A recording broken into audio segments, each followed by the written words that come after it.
Diz-se que analisar comédia é como dissecar um sapo. Ninguém se ri e no final o sapo morre. Pois bem, esta é a Autópsia do Sapo, o podcast onde comediantes esmiuçam uma boa piada. O meu nome é Hugo Rosa, vamos a isso.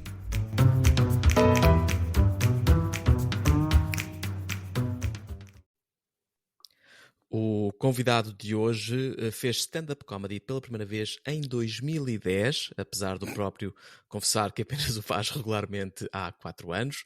Foi o primeiro comediante português a ser dissecado neste podcast, que tudo bem que não é grande feito, mas eu gosto. E tem no YouTube um set completo chamado Especial de Natal. Ele é o Paulo Xavier. Xavier, como é que estás? Tudo bem? Viva, como estás? Diz-me coisas. Estou ótimo.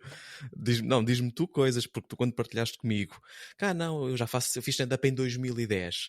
Eu fiquei um bocadinho surpreendido, porque eu comecei mais ou menos nessa altura e não tenho qualquer memória tua. Não, então quero saber coisas. Não é fazer stand-up da forma em que faço stand-up agora, não é? Foi experimentar uma vez stand-up na sequência de um casting de uma agência de talentos. Que surgiu aqui. E foi então, uma noite queres partilhar essa história? Sim, com certeza, Hugo. Vamos embora. Está tudo, até agora, tudo nessa premissa está ótima. Não agência é? de talentos, casting, karaoke. Continua. Sim. 3 minutos de stand-up numa noite de karaoke, em que toda a gente tinha talento de cantar. E eu fui dizer frases que tinha escrito para cima do palanque. E foi isto que eu fiz. Tive um riso. Atenção. Em 3 minutos não está mal. Porque eu usei a palavra repolho. Eu não me lembro da palavra, mas não me lembro da piada, mas sei que tinha repolho como punchline e era qualquer coisa sexual, certamente. Certo. E fizeste essa vez e depois ficaste sem fazer um conjunto de anos? Foi de estilo isto não é para mim? Eu vi no teu YouTube que tinhas lá um conjunto de conteúdo com 7, 8 anos, portanto andaste a fazer coisas de comédia na mesma, não é? Sim. E eu depois estive mesmo em contexto de parque campismo, repara.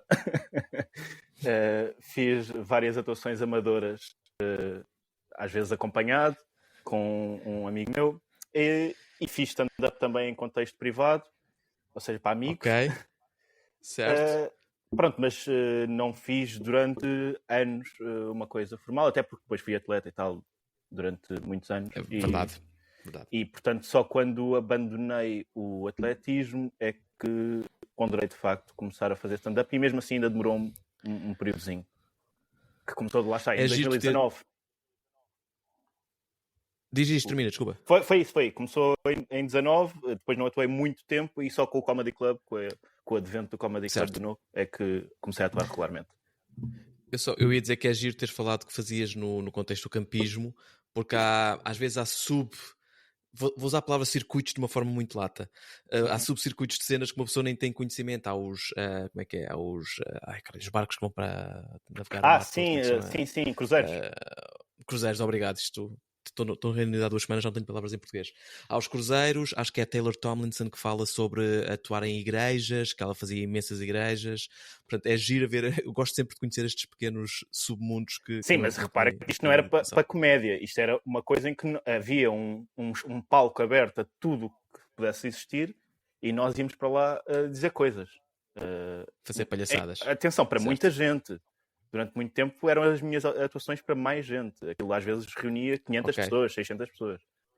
Em pico de verão. Era tipo os miúdos, os pais, toda a gente. Era toda a gente do parque campismo, reunia-se ali para um certame. E tu eras monitor, eras o quê? Não. Eu sempre passei férias no parque campismo e estava lá a passar férias e ia para lá atuar. Certo. Ok, olha, brutal. Pequenas coisas que se descobrem. Estou muito satisfeito por termos levado a conversa neste sentido, mas gostava agora de passar ao nosso pequeno tolo exercício que fazemos neste podcast, e gostava de pedir que enunciasses a piada e de quem é a piada, com um caveatzinho, que é assim que tu disseste quem é, eu tenho uma pergunta, ok? Não te vou deixar dizer a piada até falarmos sobre uma coisa primeiro. Portanto, força nisso. Como as pessoas já sabem, já viram pelo título, certamente eu escolhi os batanetes. Certo. Eu tinha várias hipóteses em mente quando tu me falaste. Entretanto, houve comediantes que foram escolhendo os comediantes que eu queria, mas eu queria também trazer os batanetes porque acho que o exercício era interessante. acho que merecia um trabalho mais aturado, um estudo mais aprofundado, mas ainda assim tenho aqui uma análise para fazer. Queres que eu diga a piada ou vais fazer uma pergunta? Deixa-me só fazer a pergunta, ok? Sim, só para ter certeza que não vai ser um episódio em que eu vou levar baile durante 30 minutos, ok? Não. Se esta tua sugestão de piada vem porque, eu acho que sei a resposta, mas quero esclarecer, vem porque tu, de alguma forma, tens algum apreço pela série dos Batanetes, ou se reconheces, como aquilo que é basicamente a reputação de uma série como Os Batanetes, pelo menos no meio humorístico, que tem um valor humorístico, pá, vamos ser simpáticos e dizer baixo, regra geral, e queres fazer este meta-exercício de, mesmo reconhecendo que não é bom ou que não é do nosso gosto, mas queres dissecar na mesma. Qual é que é aqui o cenário que integras? O segundo cenário. Ok. O sketch do momento é o seguinte. É um momento de sala de aula, a professora pergunta, pede aos alunos se perceberam bem a lição e pergunta, então, quais são as razões pelas quais a Terra é plana? E a primeira aluna responde, porque a professora disse. O segundo aluno responde, porque o meu pai disse. E o terceiro aluno diz, porque o livro diz e nós acreditamos. Nós acreditamos. E porquê é que eu acho que esta piada é representativa de um certo tipo de atitude que existe nos Batanetes? Porque é uma subversão de todos os cânones. As técnicas de escrita estão aqui. As técnicas de escrita do humor que se aprendem em qualquer curso, forte abraço para a Banho de Produções, estão aqui. Há uma regra dos três, mas há uma regra dos três que é subvertida completamente. Porque a piada, se fosse dita de uma forma normal, ou seja, como seria ensinado, seria a professora pede uma razão e alguém diz porque a professora disse. E a piada está aí. Isto não é suficientemente forte. Então o que é que o guionista decide fazer? O guionista decide repetir a punchline 3 vezes.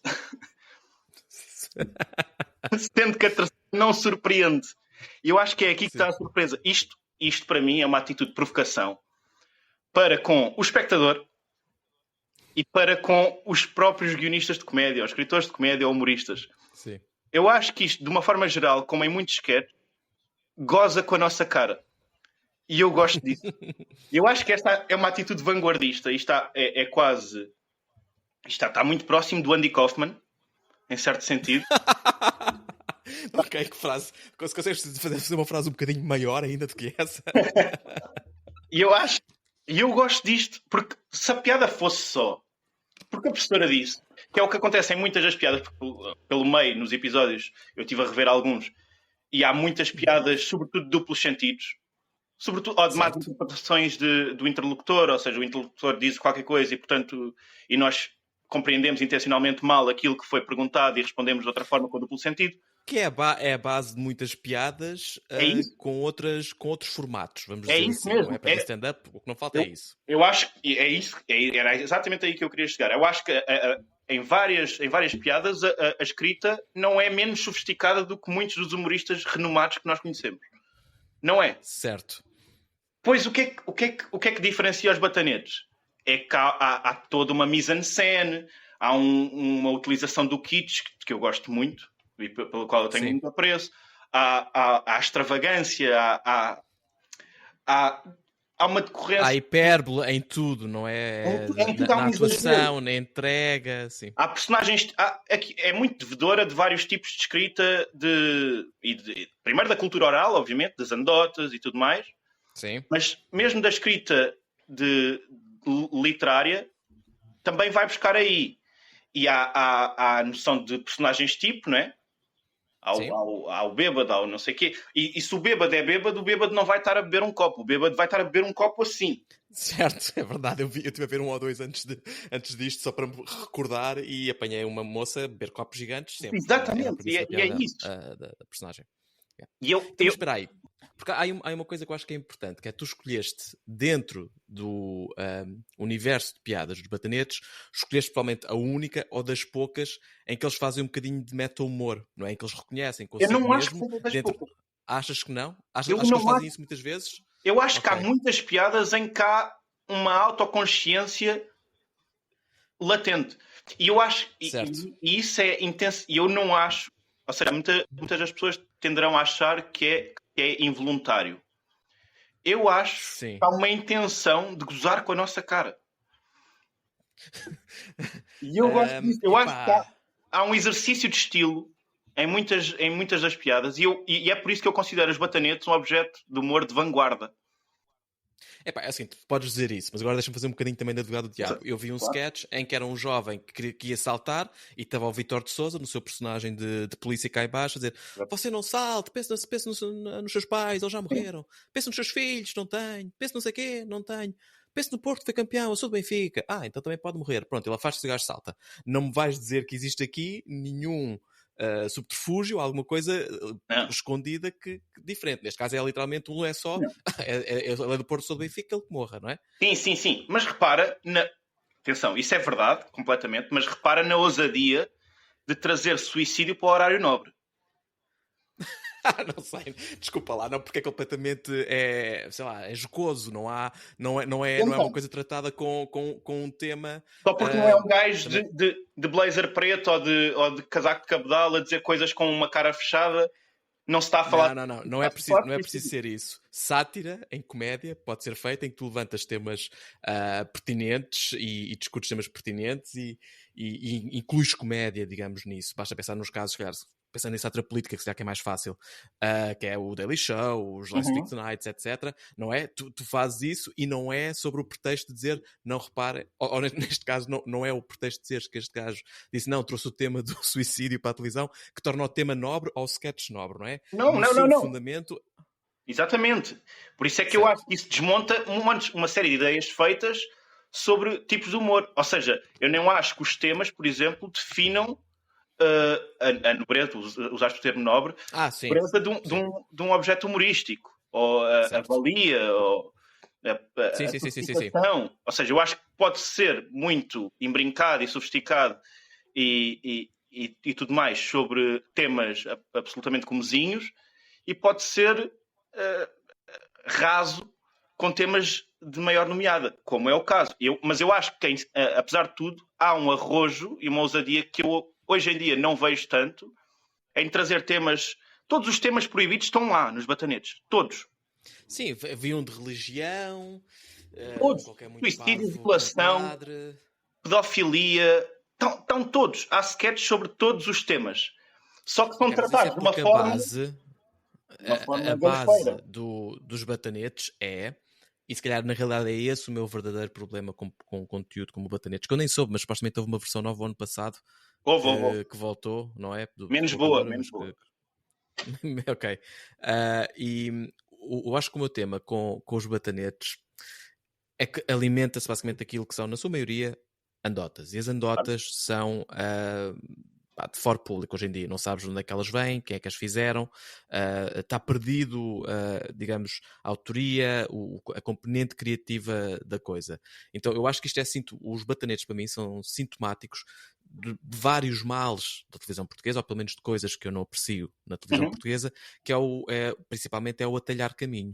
E o atalhar caminho aqui representa-se como, ok, vamos pegar em andotas, que já toda a gente ouviu, se calhar 80% delas são andotas que alguém ouviu, portanto retiram um elemento de criatividade, metem nas mãos de um guionista, ele dá um brilhantismo ao outro, metes na mão de autores de renome ou não, de teatro ou não, teatralizas um bocadinho a coisa, metes umas gargalhadas falsas por trás e isto passa como um conteúdo de humor de qualidade no horário nobre português. Portanto, se calhar pensando mais para além da piada, mas passou, não sei quantos anos, aquilo não teve tipo 4 ou 5 anos no ar.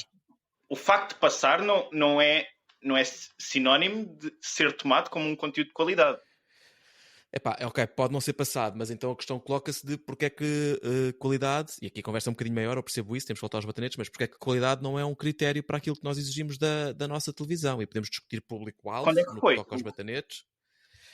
Quando eu, num domingo à noite, apareci no Got Talent, e foi a única vez. O facto nos cartazes, certo? Lembro-me vagamente. Exato, veio uns cartazes e nunca mais foi bom. Não, estou a brincar, como é óbvio.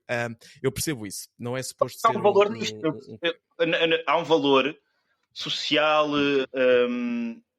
no mínimo há um valor financeiro palpável, porque é dinheiro, neste caso não é de contribuintes, apesar de ser canal aberto, mas vamos imaginar que era uma RTP, fazer algo parecido. Dinheiro de contribuintes nisto, e aí nós poderíamos ter uma voz enquanto cidadãos a exigir mais ou menos do que queremos, não é? De acordo. Acho que se podem fazer outras coisas. Mas acho que às vezes tendo a pensar que há coisas que são muito mais sofisticadas do que são só porque têm um enquadramento diferente e são apresentadas sob outra forma e têm um diretor de fotografia melhor e têm... Certo. E eu acho que aqui o valor disto é o valor do kitsch. É em vários momentos haver uma noção clara de que as escolhas são de mau gosto. E é um mau gosto sobreposto a mau gosto, mas autoconsciente muitas das vezes pelos próprios atores que improvisam e que tornam os sketches mirabolantes, recambulescos. Há subversões das convenções do canon de comédia a vários níveis. Às vezes as punchlines são atiradas e o ator quebra a quarta parede e fica a olhar para a câmara durante vários segundos. E o sketch não muda durante vários segundos até vir o separador. Às vezes o riso enlatado é colocado nos tempos errados. Não é colocado na piada, é colocado mais tarde.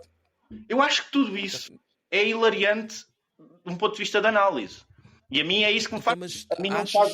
A mim não me faz rir uma piada de duplo sentido que eu poderia ouvir perfeitamente um comediante a fazer no Comedy Club. Isso para mim não tem interesse. Isso para mim tem interesse fazer uma piada que não tem graça e repetir a punchline 3 vezes com 3 personagens diferentes. Mas tens falado aqui muito sobre eles terem uma consciência. E a minha questão é se eles têm consciência. Por exemplo, um filme como o Sharknado.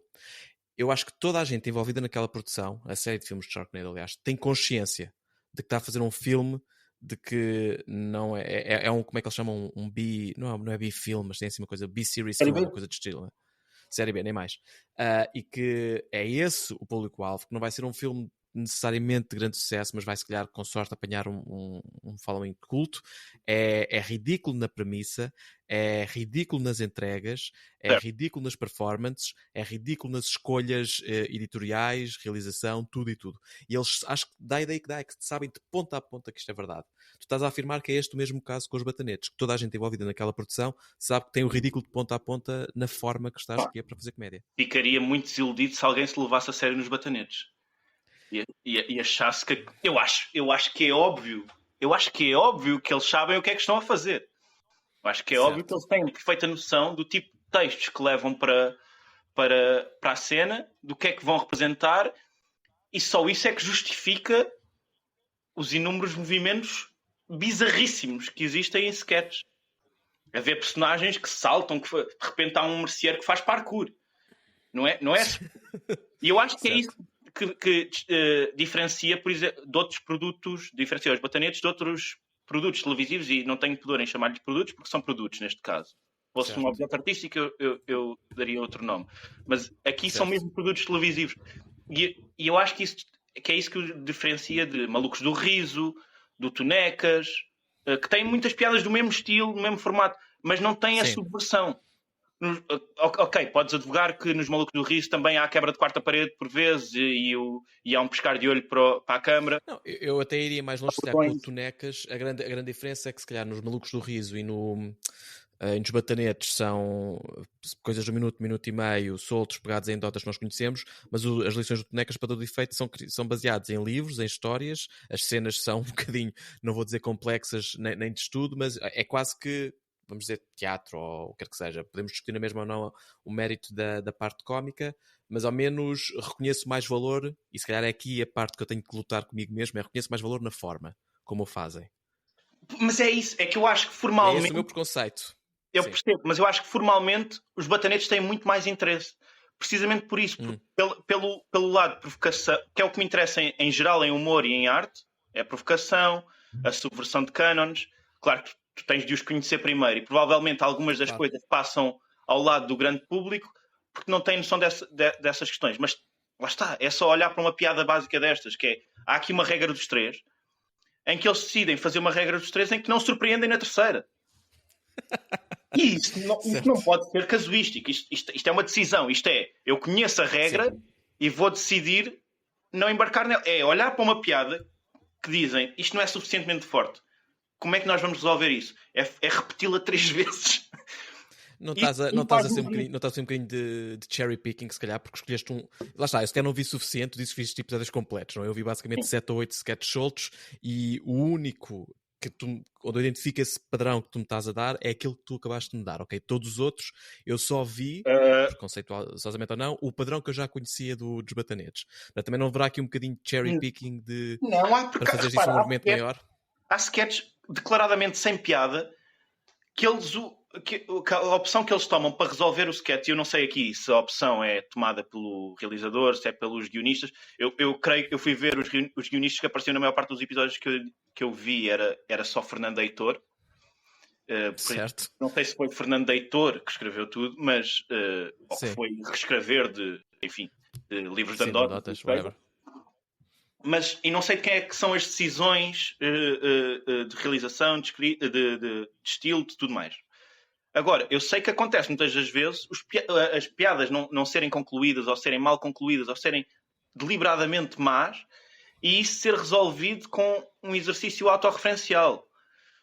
O Miguel, como é que se chama? O senhor careca que fazia no bar, o Miguel...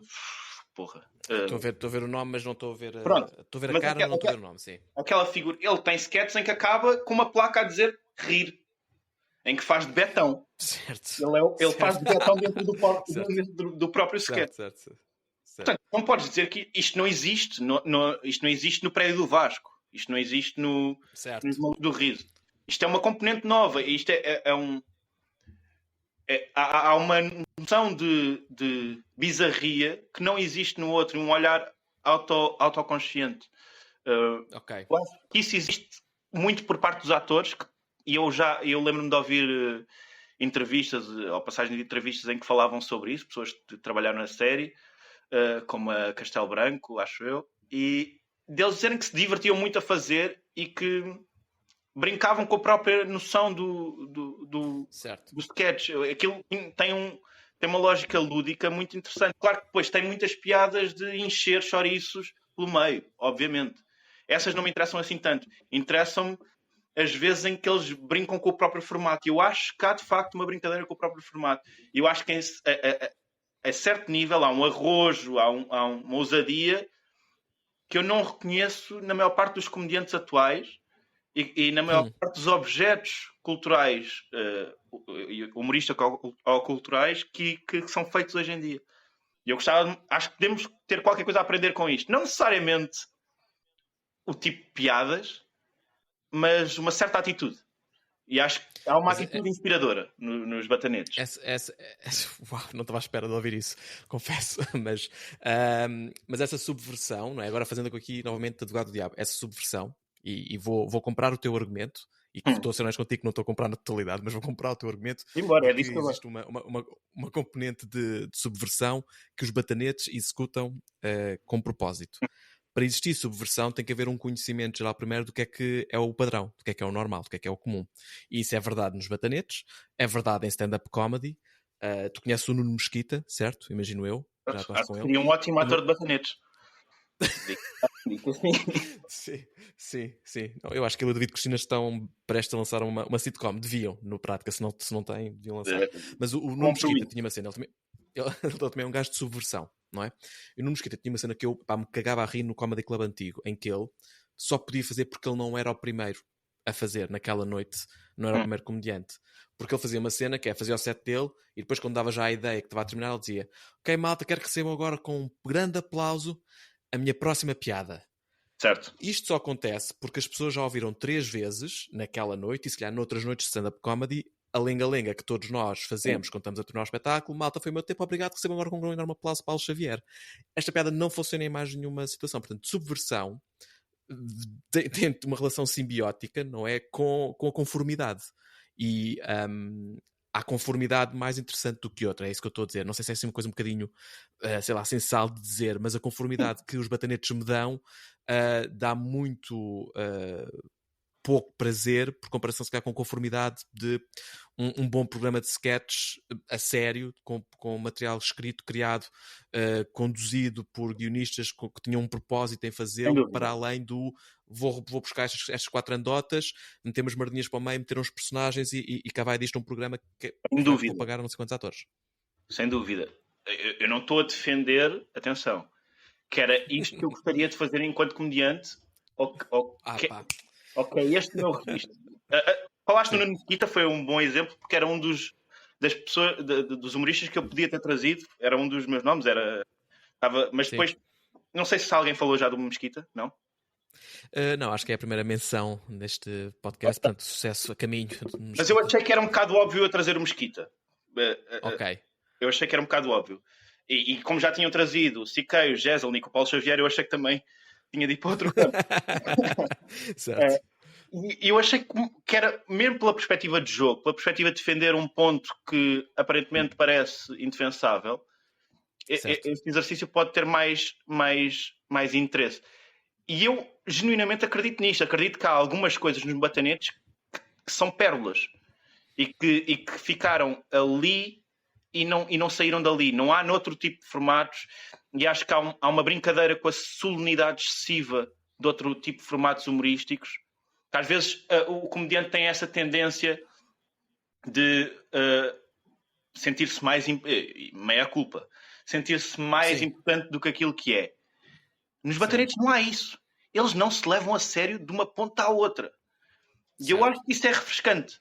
E é nesse sentido que eu digo também que pode ser inspirador. Inspirador e pode ser um objeto de estudo e que eu acho que à época, portanto, há 20 anos, eu acho que, por exemplo, a reedição que eles fizeram agora já é menos interessante e já tem menos do exagero que valia há 20 anos.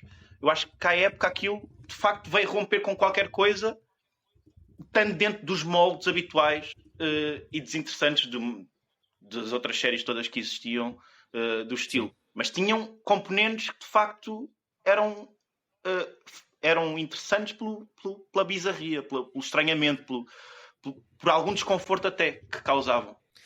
Então, e novamente, pensando, à medida que vais falando, eu vou pensando em mini-argumentos que faço de volta, ok? Porque, é o que eu estou a dizer, estou a gostar imenso do exercício. Pensando um bocadinho aqui, vamos definir o valor de uma forma lata, no valor cómico da coisa. Tu podes argumentar que tudo isso é verdade e que eles fazem que se divertiam muito, que era bizarro, que era fora de série, que existe muita gente que está presa na conformidade e estes gajos subvertiam aqui e ali e por isso tinha valor e defendes esse valor. Mas eu continuaria a argumentar que no fim do dia o valor cómico, vamos dizer, geral, net, que é produzido do programa, não justifica. Vamos dizer que no argumento eu faço isso. Depois tens, por exemplo, um caso de malta que também cumpre muito esses critérios, que é, por exemplo, os filmes do Mel Brooks dos anos 80 e dos anos 90, que não sei qual é que é a tua opinião sobre eles, mas eu, como cresci com muitos deles, tenho um bias a favor tipo dos aeroplanos e dos Naked Guns, etc.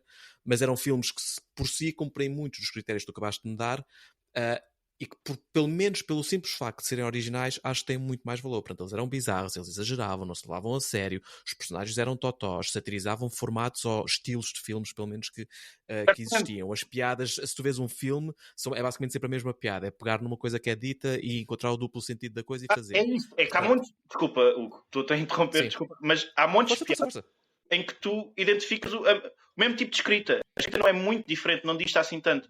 Do género, aquela piada, tenho de ir para, como é que é, aquela do hospital, e ele explica o que é um hospital.